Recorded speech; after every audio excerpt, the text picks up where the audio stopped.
So you need to have your data in a geodatabase, and so the way you're going to do this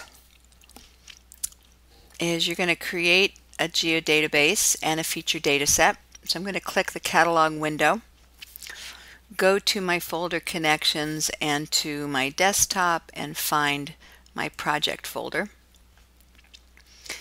And right now I can see I have my basins. They're not in a geodatabase. So I'm going to right click my project folder and choose New File Geodatabase and name it. Oops, let's try. I think I had a. There we go. And I'm going to right click that again and make a new feature data set. Now what I need to do is to choose a projection. So I'm working with the state system. I'm going to get Oregon, Lambert, and then take the defaults. So now I have a geodatabase, a feature data set, and I want to put that basin shapefile inside to create a feature class. So I'm going to right click and choose Import Single Feature Class.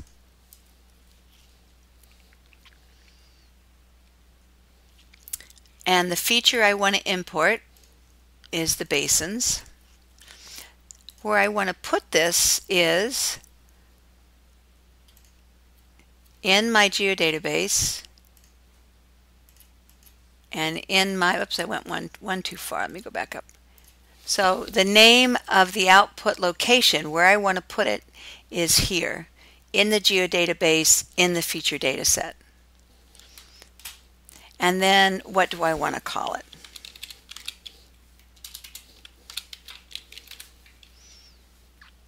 And I just choose OK. And in a minute you'll see the progress windows show up here.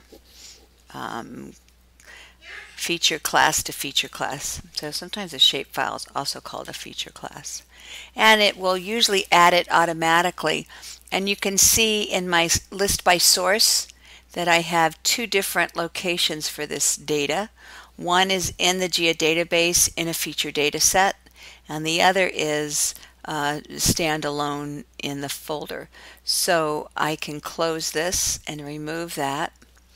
And now if I add another piece of data, so let's go grab something from the price MGIS data, which is somewhere on here. Here we go. Well, let's say I found some data with water bodies. And what you'll see now is I have two different source layers. I have one from my final project and another from the MGIS data. So I want to put that water bodies in my folder. So I'm going to go Data Export.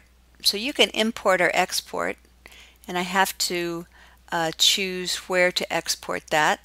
So I'm going to go Desktop,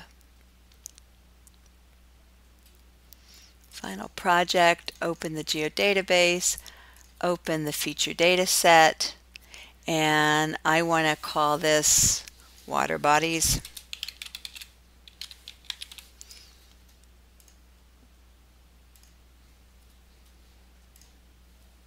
And now I have my e-water body, nice, and my Oregon Basin in the same geodatabase, and I can now remove this one.